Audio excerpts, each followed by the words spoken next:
Michel regardait l'écran de son téléphone, jusqu'à ce qu'il s'éteigne, puis se rallume à cause d'une notification. Le message de sa femme brillait en lettres blanches, sur un fond sombre, « Je pars en vacances avec mon ex. Ne sois pas jaloux. » Il le lut 7 fois. 8h10, les mots ne changeaient pas, ne prenaient aucun sens caché, ne se transformaient ni en blague, ni en malentendu. 7 ans de mariage, 2 enfants, Thomas, 6 ans, et Pauline, 4 ans. Un crédit immobilier, qu'ils portaient ensemble sur leurs épaules, comme un fardeau. Et elle avait envoyé ce message, avec autant de légèreté, qu'un bulletin météo ou un rappel pour acheter du lait. Michel n'appela pas, n'écrivit aucune réponse furieuse, et ne fracassa pas son téléphone contre le mur, bien que ses doigts le serraient si fort, que ses jointures en blanchissaient. Il posa simplement l'appareil sur la table, se leva, et s'approcha de la fenêtre. Leur appartement, situé au 9e étage, donnait sur un centre commercial en construction. Une vue qu'ils s'étaient promis de supporter, jusqu'à ce qu'ils économisent pour s'offrir mieux. Maintenant, Michel regardait les grues et les dalles de béton, et pensait à tout ce temps passé à construire un avenir, avec une personne capable de partir en vacances avec son ex-petite amie, tout en lui ordonnant de ne pas être jaloux. Il retourna à son bureau, ouvrit son ordinateur portable, et commença par le plus simple, il vérifia leur compte bancaire commun. Ces 3 derniers mois, Elena avait retiré près de 3 000 €. Soins esthétiques, vêtements, cadeaux pour une amie. Il copia chaque transaction dans un fichier séparé, fit des captures d'écran, sauvegarda les relevés, puis se connecta à la boîte mail de sa femme. Elle n'avait pas changé de mot de passe depuis la naissance de Thomas, maman Tom chéri.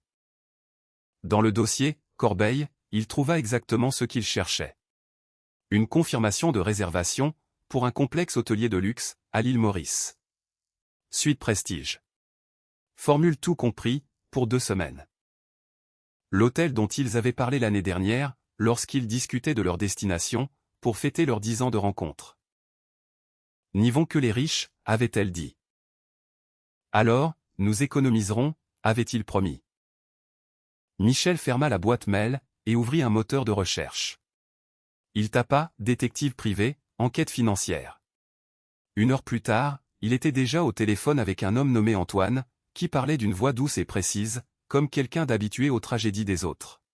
« J'ai besoin de savoir où est parti l'argent, au cours des 18 derniers mois, dit Michel, et je veux des documents, qui tiendront devant un juge. » Antoine annonça son tarif. Michel accepta, sans chercher à négocier. Le soir même, il récupéra les enfants à la crèche et à l'école. Thomas lui raconta son nouveau match de football. Pauline montra un dessin, un soleil au visage souriant, et 3 petites figures en dessous, avec la légende « Nous ».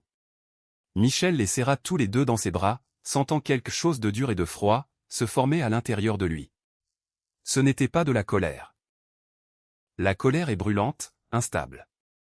C'était tout autre chose. De la détermination, du calcul. La certitude totale et absolue, de ce qui devait être fait. Il conduisit les enfants chez sa mère, en grande banlieue parisienne. Léna part en voyage d'affaires pour 2 semaines, dit-il, et je suis débordé au travail. Je ne peux pas les laisser seuls. Sa mère le regarda bizarrement, mais ne dit rien. Elle avait toujours su garder le silence. De retour dans l'appartement vide, Michel se rassit devant son ordinateur, réserva une chambre dans le même hôtel qu'Elena, au même étage, juste à côté de la sienne, paya de façon anonyme via un intermédiaire, puis commença à dresser une liste. Une liste de tout ce qu'il devait accomplir, avant son retour.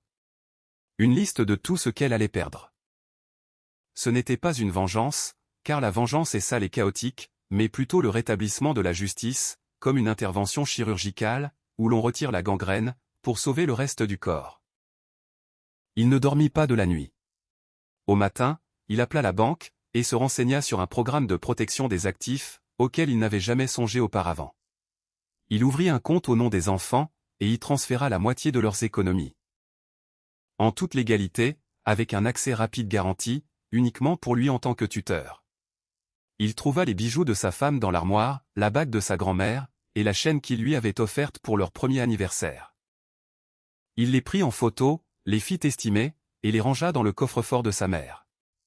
Ils avaient été achetés avec l'argent commun, mais le prouver serait compliqué.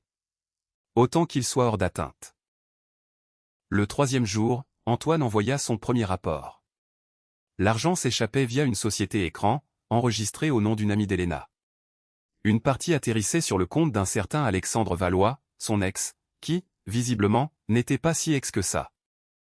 Ils se voyaient régulièrement depuis 8 mois. Hôtel, restaurant, cadeaux. Michel lisait les retranscriptions de leurs messages, qu'Antoine avait réussi à se procurer on ne sait comment, et il sentait une sueur glaciale envahir sa nuque. Ce n'était pas de la douleur, mais la prise de conscience de l'ampleur de la tromperie. Il était un professionnel dans son domaine, un ingénieur. Il construisait des ponts, calculait des charges, anticipait l'usure sur des années, et pourtant, il n'avait pas remarqué que sa propre maison s'effondrait. Mais un ingénieur ne sait pas seulement construire. Il sait aussi démolir. De manière méthodique, boulon par boulon, poutre par poutre, jusqu'à ce que la structure s'effondre, exactement comme prévu. Michel ferma le rapport, et ouvrit un document intitulé « Plan ». En dessous, il y avait la date du vol de retour d'Elena, et 37 points à accomplir, avant son arrivée. Il commença par le premier. Changer les serrures. Légalement, avec un préavis de 3 jours, certifié par un huissier. Ensuite, le deuxième. Transférer les factures d'énergie sur son espace personnel, en coupant l'accès à son épouse. Le troisième. Consulter 3 avocats différents, dans 3 juridictions distinctes. Il travaillait 18 heures par jour, pendant qu'elle bronzait sur la plage avec un homme, qui avait le droit de faire ce qui était interdit au mari. Il ne la haïssait pas. La haine est une émotion, et les émotions empêchent de réfléchir. Il enregistrait simplement chacun de ses pas, chaque virement, et chaque mensonge qu'elle racontait aux enfants, lors de leurs appels vidéo. Maman est tellement fatiguée par le travail. Maman a besoin de repos. Le dernier jour de ses vacances, Michel était assis dans sa nouvelle chambre, l'ancien salon, désormais aménagé en bureau à domicile, et il vérifiait les papiers. La requête en divorce. La demande de garde exclusive, pour fixer le lieu de résidence des enfants. Le dossier d'Alexandre, il s'avérait que l'homme avait eu des problèmes avec la justice. Des histoires de drogue dans sa jeunesse, et 2 peines avec sursis. Tout cela serait très utile au tribunal. Le téléphone d'Elena apparut en ligne. Elle venait d'atterrir. Michel regarda sa montre. Dans 2 heures, elle se tiendrait devant la porte de l'appartement, qu'elle croyait être le sien, et elle comprendrait que ses clés ne fonctionnent plus.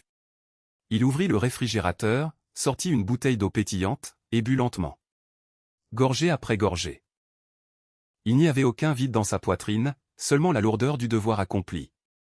Cette fameuse vengeance qui ne crie pas et ne casse pas d'assiette, mais qui attend simplement, en smoking, la main tendue, pour présenter l'addition. L'avion atterrit à l'aéroport de Roissy-Charles de Gaulle, à 14 heures, heure de Paris. Elena désactiva le mode avion, et vit un unique message de son mari: « Les clés de ton nouvel appartement sont chez la gardienne.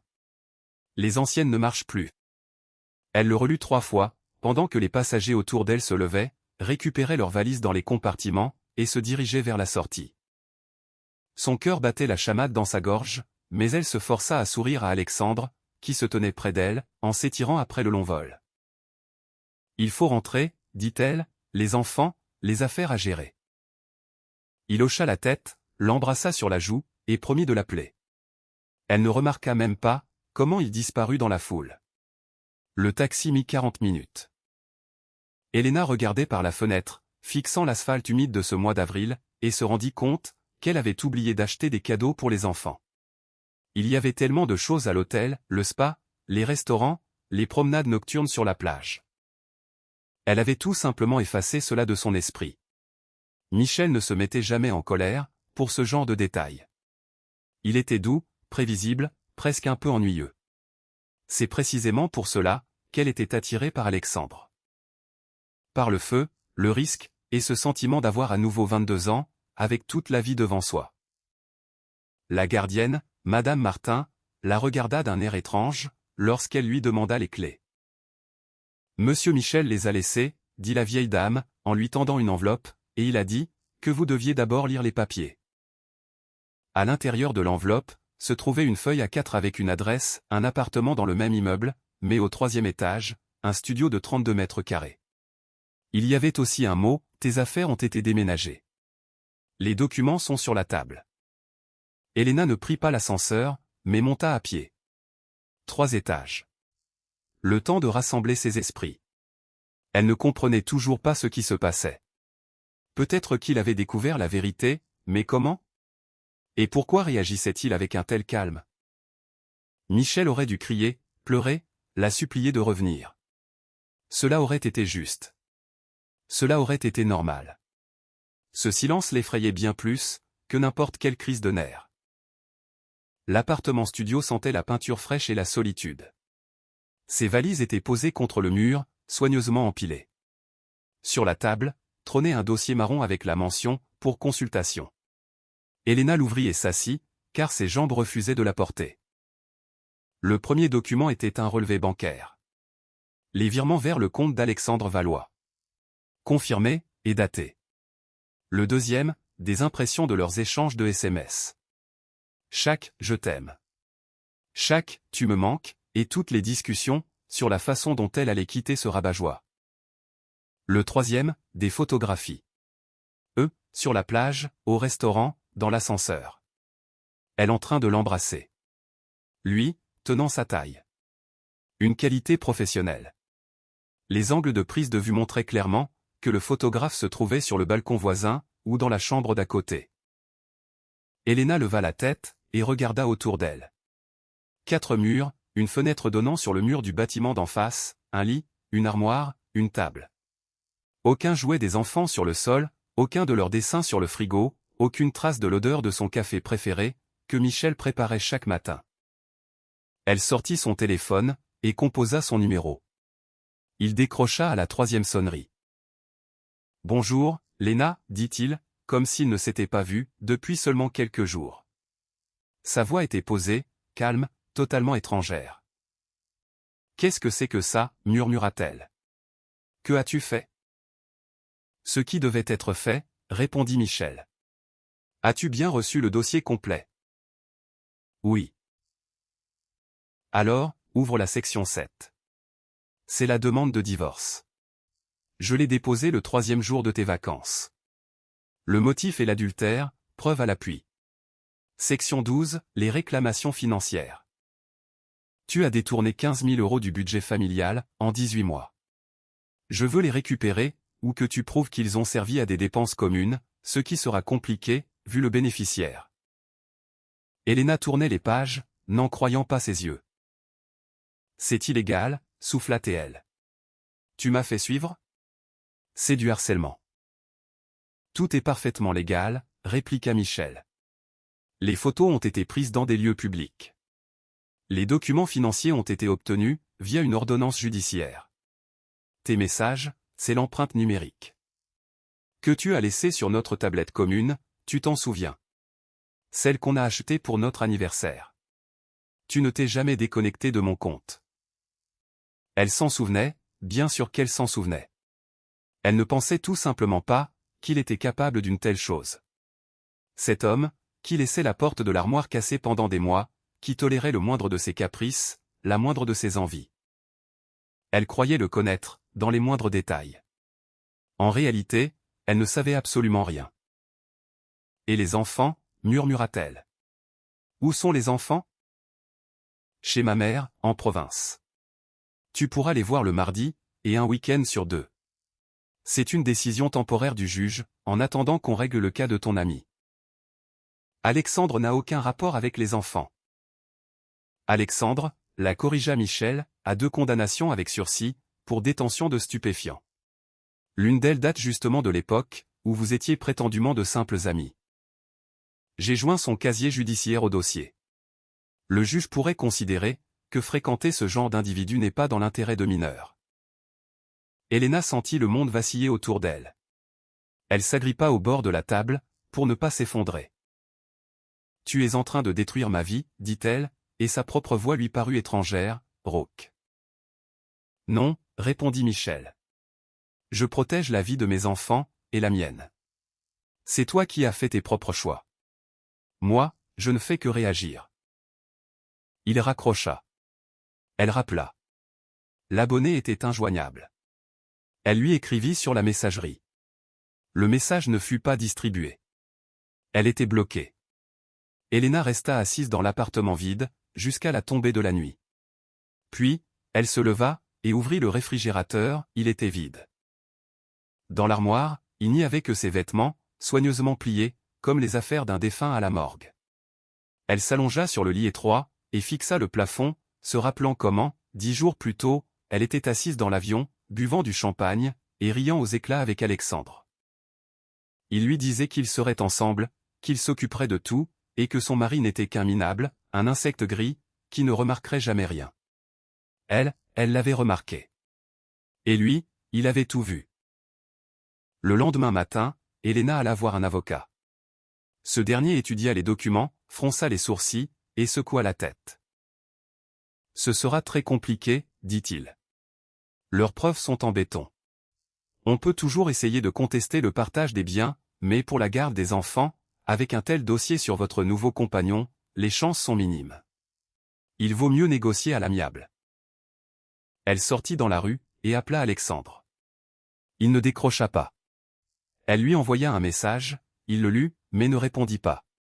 1 heure plus tard, il finit par lui envoyer un texte, « Léna, on en parle dans une semaine. C'est très compliqué pour moi en ce moment. Ma femme est au courant. » Elena éclata de rire. Tellement fort, et jusqu'aux larmes, que les passants se retournaient sur son passage. Sa femme. Bien sûr, sa femme. Elle avait complètement oublié qu'il était marié, lui aussi. Qu'il mentait, lui aussi. Qu'il trahissait, et disparaissait, à la première difficulté. Elle se tenait debout, rue de Rivoli, avec les mêmes vêtements que la veille, son téléphone à la main, comprenant soudainement qu'elle était totalement seule. Le soir même, elle reçut un courriel de Michel. L'objet était « Conditions ». Le message proposait 2 options. La première, un procès, un long litige, avec la publication de toutes les preuves, y compris les messages et les photos, dans le domaine public. La seconde, elle signe une convention de divorce, renonce à toute réclamation sur l'appartement et les économies communes, obtient le droit de voir ses enfants selon le calendrier établi, et tout le reste demeure strictement privé. « Tu as 3 jours », était-il écrit à la fin. Passé ce délai, je dépose la plainte dans son intégralité. Elena lut la lettre 10 fois, puis 10 fois encore. Elle voulait le haïr, mais elle n'y arrivait pas. La haine exigeait au moins un semblant d'égalité. Or, elle se sentait comme un insecte sous une vitre de verre, une vitre qu'il avait posée méthodiquement, avec une précision chirurgicale, sans la moindre fissure. Le 2e jour, elle répondit « J'accepte la 2e option. Où dois-je signer ?» Il lui envoya l'adresse d'une étude notariale, et fixa l'heure, 9 heures du matin, dans 4 jours. Elle marqua la date dans son calendrier, avec une croix rouge, comme le jour de sa propre exécution. L'étude du notaire se trouvait à 10 minutes à pied de leur ancien appartement. Celui-là même où ils avaient vécu pendant 7 ans, où leurs enfants avaient grandi, et où elle pensait avoir été heureuse. Elena arriva 20 minutes en avance, vêtue d'une robe noire, qui lui paraissait être une tenue de deuil, même à ses propres yeux.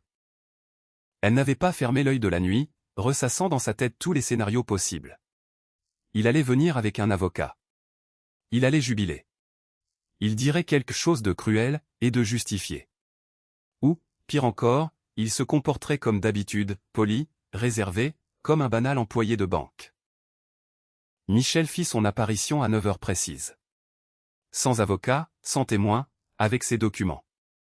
Il portait simplement la mallette noire qu'elle lui avait offerte pour leurs 3 ans de mariage, et le costume gris, acheté pour le Noël précédent. Il paraissait 5 ans plus jeune qu'il y a 2 semaines. Ou peut-être, n'avait-elle simplement jamais vu son mari aussi concentré, aussi confiant, aussi entier. « Bonjour, Léna, dit-il, en s'asseyant en face d'elle. La notaire, une femme d'une 50aine d'années, au visage parfaitement impassible, ouvrit le dossier. « Sommes-nous prêts à commencer ?» Elena hocha la tête. Ses mains tremblaient, elle les cacha sous la table. Michel sortit une pile de papiers de sa mallette, et les classa en plusieurs exemplaires. Elle reconnut sa propre écriture sur certains d'entre eux, des formulaires bancaires, qu'elle avait signés sans même regarder, lui faisant confiance, comme elle l'avait toujours fait. Divorce par consentement mutuel, lut la notaire d'une voix monotone. Les biens acquis pendant le mariage reviennent à l'époux. La pension alimentaire pour les enfants s'élève à 25% des revenus de la mère. Droit de visite et d'hébergement, les mardis de 16h à 20h, et un week-end sur deux, de 10h à 20h. Les vacances, 2 semaines en été, à convenir mutuellement. Elena écoutait, et mesurait l'ampleur des dégâts. 25% de ses revenus. Elle travaillait comme responsable, dans une petite boutique de vêtements. Son salaire couvrait à peine le loyer de son studio. Et maintenant, cette pension. Et ces 4 pauvres heures le mardi, où les enfants lui demanderaient « Pourquoi maman ne vit plus à la maison ? Pourquoi ils ne peuvent pas prendre leurs jouets préférés ? Et pourquoi tout a changé ?» « Avez-vous des questions ?» demanda la notaire. Elena leva les yeux vers Michel. Il la regardait calmement, sans la moindre trace de sadisme. C'était bien plus terrifiant que s'il s'était mis à hurler. « Pourquoi ?» demanda-t-elle. Pas pourquoi être si cruel, mais juste. Pourquoi? Il comprit. Parce que j'en avais le pouvoir, répondit-il doucement. Et parce que tu m'en as laissé le temps. 14 jours. C'était suffisant pour faire les choses dans les règles. Je pensais que tu ne remarquerais rien. Ou que tu le verrais, mais que tu te tairais, comme d'habitude. C'est ce que je croyais aussi. Michel prit son stylo, et vérifia la mine. Je croyais que je me résignerais, comme je me suis résigné à tes caprices, à tes copines à qui tu virais notre argent, à tes soirées tardives au bureau. Mais ensuite, tu as écrit ce message, ne sois pas jaloux. Comme si je n'étais pas humain, comme si cette année ne signifiait absolument rien. Il signa le premier document, et lui tendit le stylo. Je ne me suis pas vengé, Léna. Je me suis défendu. Il y a une différence. Elena prit le stylo. Ses doigts étaient glacés. Et les enfants? Est-ce qu'ils posent des questions sur moi, tous les jours? Je leur explique que papa et maman ont décidé de vivre séparément, mais qu'ils les aiment tout autant. C'est la vérité. Je n'ai pas appris à mentir, en l'espace de 2 semaines. Elle signa un autre document. Puis un autre, et encore un autre. Chaque ligne rompait un peu plus les fils qui les unissaient. Le crédit immobilier, qu'il rembourserait désormais tout seul. Les comptes bancaires, désormais séparés. Les assurances, dont elle n'était plus la bénéficiaire. Le dernier document était une clause de confidentialité. Elle n'avait pas le droit de parler publiquement des raisons de leur divorce. Elle n'avait pas le droit de mentionner son nom dans un contexte négatif, ni de tenter de restreindre ses contacts avec les enfants. En cas de violation, l'amende s'élevait à l'équivalent d'une année de salaire, ainsi qu'à la restitution de tous les actifs qui lui avaient été cédés. C'est un vrai pacte avec le diable, murmura-t-elle. C'est plutôt une police d'assurance, corrigea Michel. Je ne te fais plus confiance. C'est tout à fait rationnel, n'est-ce pas? La notaire certifia la dernière page, et apposa son cachet. Les documents entrent en vigueur immédiatement. Le divorce sera enregistré à la mairie, d'ici 1 mois. Elle se leva, leur serra la main, et sortit. Ils restèrent seuls dans cette pièce, qui sentait le vieux papier et l'eau de Cologne bon marché. Michel rassembla les documents, et les rangea dans sa mallette. Elena regardait ses mains, qu'elle connaissait jusqu'à la moindre petite ligne. Ses mains qui avaient réparé sa voiture, caressé les enfants, et préparé du thé quand elle était malade. Ses mains qu'elle avait cessé de remarquer, vers la 3e année de leur mariage. « Je peux te poser une dernière question, dit-elle, alors qu'il se tenait déjà près de la porte. Il se retourna. As-tu pleuré, pendant ces 2 semaines? Quand tu as découvert la vérité, quand tu préparais tout ça? Michel garda le silence. Pour la première fois de la matinée, son visage vacilla. De manière presque imperceptible, fulgurante, mais elle l'avait vu. Elle savait toujours le déchiffrer, même à cet instant. Une seule fois, finit-il par dire. La première nuit. Ensuite, j'ai compris que c'était un luxe, que je ne pouvais pas me permettre. Les enfants allaient se réveiller le matin. Il fallait être prêt.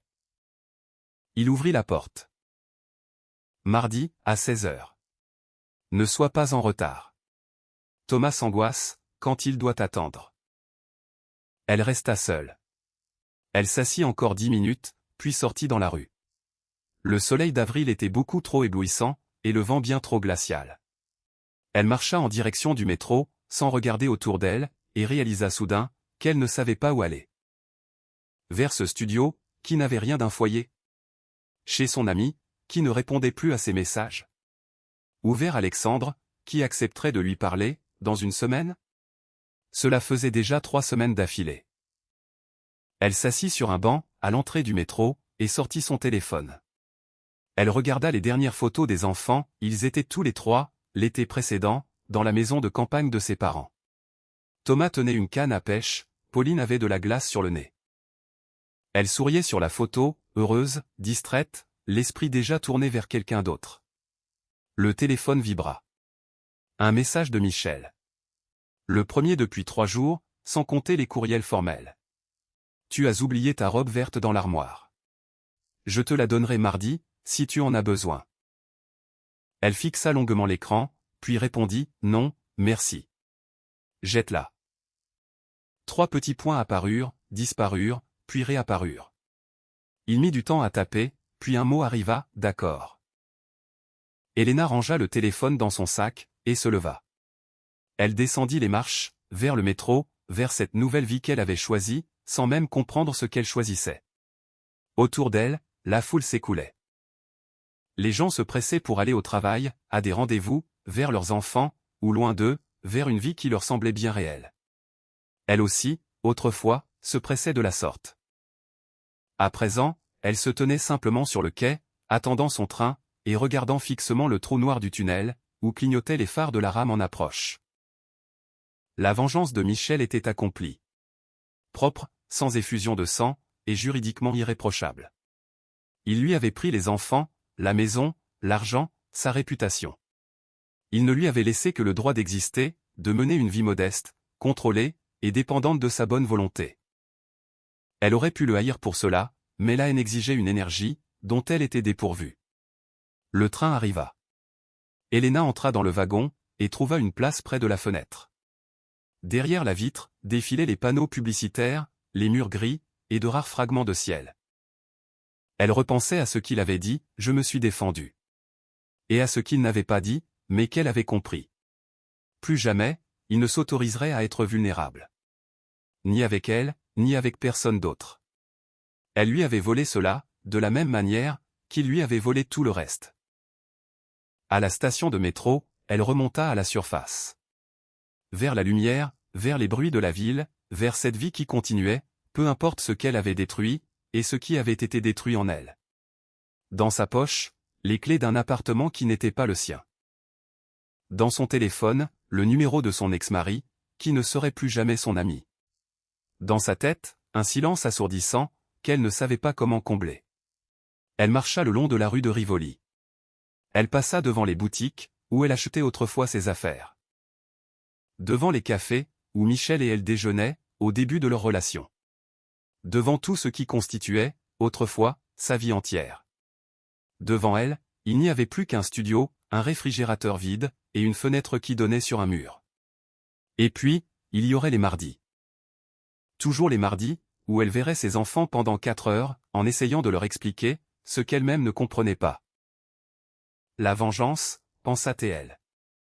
C'est quand le perdant s'imagine, que tout n'est pas encore perdu, alors que le gagnant est déjà passé à autre chose, construisant du neuf, sur les ruines de l'ancien. Michel avait gagné. Elle restait seule sur les décombres, essayant de se souvenir, de l'époque où elle croyait, elle aussi, qu'elle était en train de gagner. Le téléphone vibra de nouveau. Un numéro inconnu. Elle décrocha, et la voix d'Alexandre, doucereuse et fatiguée, résonna. « Léna, salut. On peut se voir? Il faut qu'on parle. » Elle leva les yeux vers le ciel, ce ciel de Paris, gris et sans espoir, puis elle répondit. « Non, ce n'est plus la peine. » Et elle raccrocha. Face à elle, il y avait un carrefour. Elle le traversa, sans se retourner. Elle ne savait pas où elle allait, mais elle avait une certitude absolue, il n'y avait pas de retour en arrière. Michel y avait veillé. Sa vengeance était totale, définitive, et ne laissait aucune chance de retour. Et c'était peut-être là, la partie la plus cruelle de son plan. Ce n'était pas ce qu'il lui avait enlevé, mais le fait qu'il ne lui avait même pas laissé l'espoir qu'un jour, tout redeviendrait comme avant. Merci d'avoir regardé cette vidéo jusqu'à la fin. Que pensez-vous du dénouement de cette histoire? La vengeance de Michel était-elle justifiée, ou est-il allé trop loin? Partagez votre avis dans les commentaires, mettez un pouce bleu si cette histoire vous a touché, et n'oubliez pas de vous abonner à la chaîne. Chaque semaine, découvrez de nouvelles histoires captivantes, sur la façon dont les gens forts réagissent face à la trahison. À très bientôt, pour une prochaine vidéo.